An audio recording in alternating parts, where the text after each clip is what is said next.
Hi guys, welcome to the Games Hub PS Plus Roundup. Today we're going to be talking about the releases for the November launch, but they're out and available now. So it's myself, Ollie, and Rich. Hello. Tom. Hiya. And Matthew. Hello. So the first game that we're going to talk about is Metal Gear Rising: Revengeance, which is a pretty big game to be getting for free.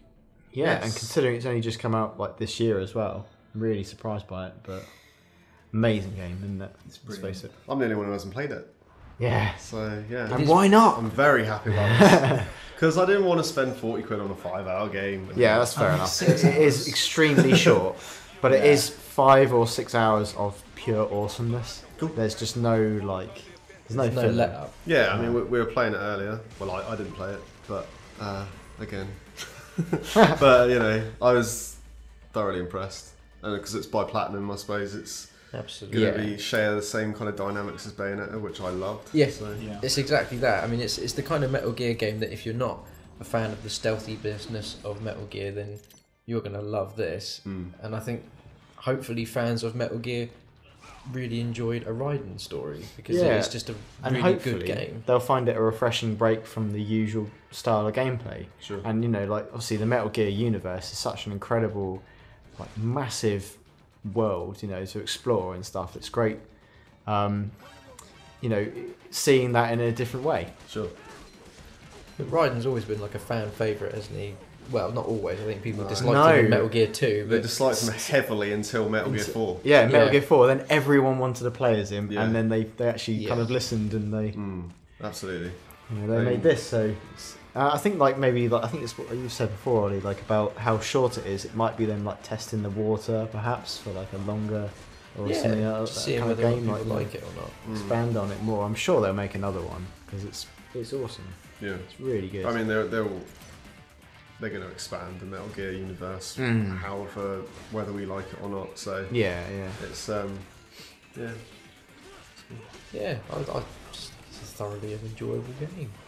It's got really good graphics. Tom wasn't overly keen on the soundtrack. But I was going to say it's got really good graphics. It's got a pretty decent rocking soundtrack to go along with the sort of furiousness of it. And some of the boss battles are just outrageous. Yeah, it just looks intense. Just Yeah. everything. That's what I loved about Bayonetta it's just 100 miles an hour all the time. There's very little moments where you're just doing nothing. Yeah. You're just running through a corridor. It's like, oh look, there's this thing. Oh look, you're now spinning around on a giant clock. So it just kind of seems like Metal Gear is, this game is. Yeah.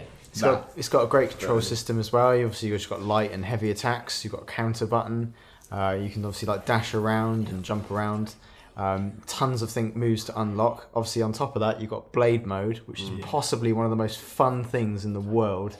You can go straight into it straight away, or you can weaken your enemy down a certain amount, and then fire into blade mode and just chop them apart, chop them into as many pieces as you want, and then rip out their spine, which is like a battery or something, and then charge yourself up, which is just awesome fun. And even if you're a big fan of 4 and you're aware of what geckos are, the big robots, you can just rip one of those apart, and that is a lot of fun. Yeah.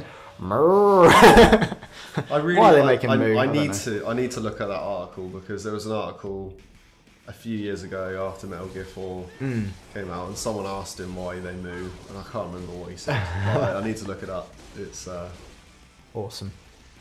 one of those. So yeah, annoying things. Metal Gear, great download. Yeah, Very definitely recommended from us. it's being played before PS4. That's for sure. Definitely. So the other game is Remember Me, which I knew absolutely nothing about. I've seen the pictures, and that's about as far as it had gone with me.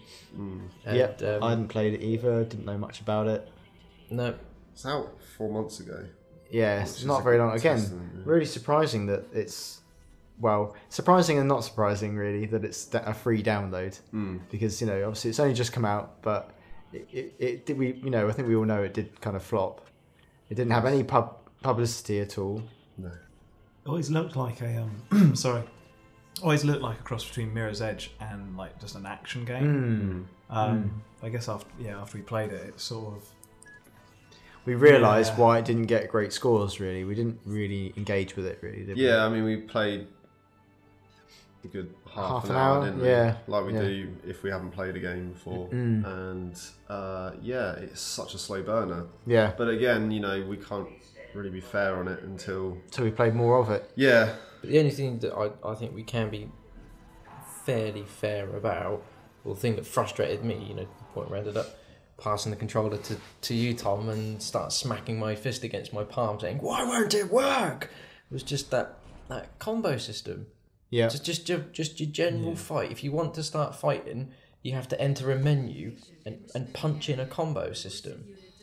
Why? You have to set up the combo before you can use it, and then it just doesn't really make any sense. And also, it just really lends itself to having one of those kind of Batman Arkham control styles, and it just doesn't at all. And that's what I was expecting. I was expecting an Arkham rip-off kind of thing, but still quite fun and quite enjoyable. It's just not that at all.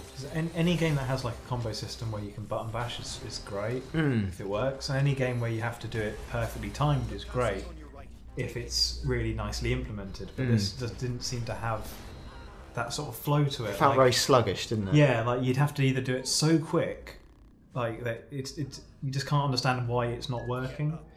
So if you have to land the second punch as the first button's punch lands in order to make it flow, but your brain can't really comprehend what's going on because it's not intuitive. It kind of feels like a hindrance, doesn't it? Yeah. It's really it hindered the battle from being a button mashing fun experience like DMC or Bayonetta or even Metal Gear. The fact that Metal Gear's got that fun element to it, heavy light attack. There you go. That's all you need. It did become less frustrating once you'd learn how to do the sort of dodge.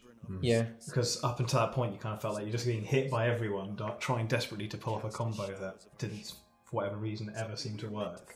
Once you've learned how you can just sort of backflip over people and stuff, it becomes less frustrating. It certainly seems like a game that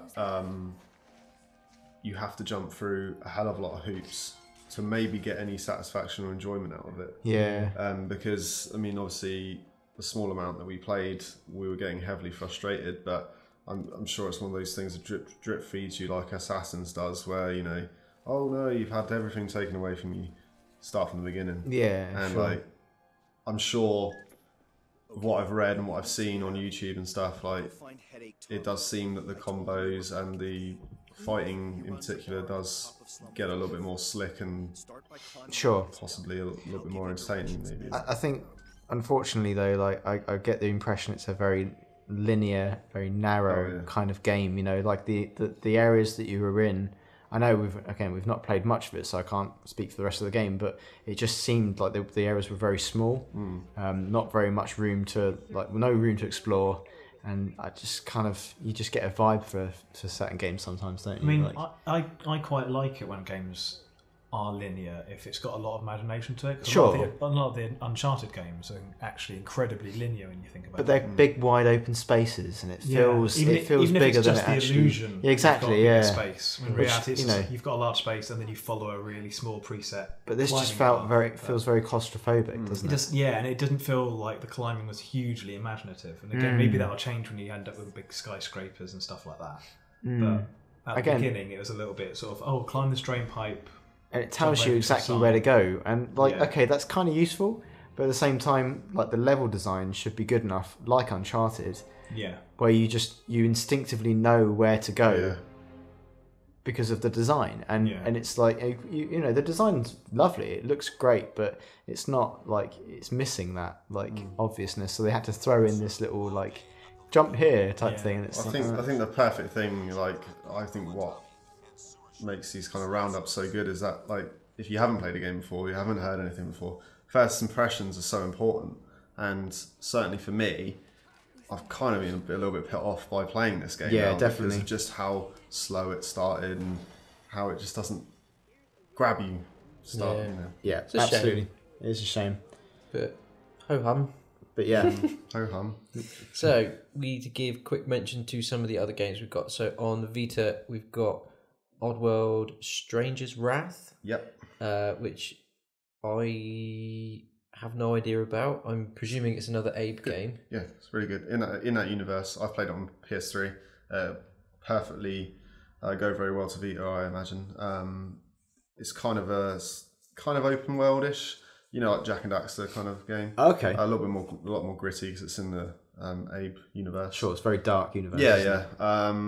It's really cool. I loved it. Cool. Wicked. And the other Vita title is Motorstorm RC. Yeah, it's kind of like remember Micro Machines? Yeah. Oh, okay. Kind of sweet. like that. Be fun then. Yeah. It's Isn't it like set the around the other games' worlds? yes. So I really Just like the like Motorstorm games. Mm. They're ridiculously generic, but I mean, as the title suggests, it's like they're kind of RC cars. Cool. So like, That sounds good. It's kind of like the Micro Machines kind of thing, and it's fun enough. I mean, I got it for free a long time ago. I can't remember how Okay. or why, but I think they were offering it. But yeah, it's Cool. cool. wicked stuff. So we definitely recommend those three then: Metal Gear, Oddworld, and Motorstorm. Yeah. But I recommend probably Remember Me because Give it it's a go. free. give it a go. It Yeah, is I guess free so. after all. Yeah. Give it I a mean, go. see if yeah. I you mean, it's like just it. a first impressions thing. I mean, if you can get through it, and if you've got not got anything to play, if you're fortunate enough. Yeah, I'm fair still enough. I'm still gonna try to plough my way through it, and if it holds up, keep going. If it doesn't, then no loss. See, I've still got GTA to finish off. And I've you've got still like got, 10, you got some Lego games to play. 10 more So. missions. Oh yeah. They transcend generations. But we digress. Yes. Awesome. So that's your selection for PS Plus this time round. I hope you've enjoyed that. And as always, you can check us out on all the normal social networks. We've got facebook.com/GamesHud, twitter.com/GamesHud. And if you click subscribe to this, you can keep up to date with all the videos that we keep putting out. And don't forget to check the main website, gameshud.net.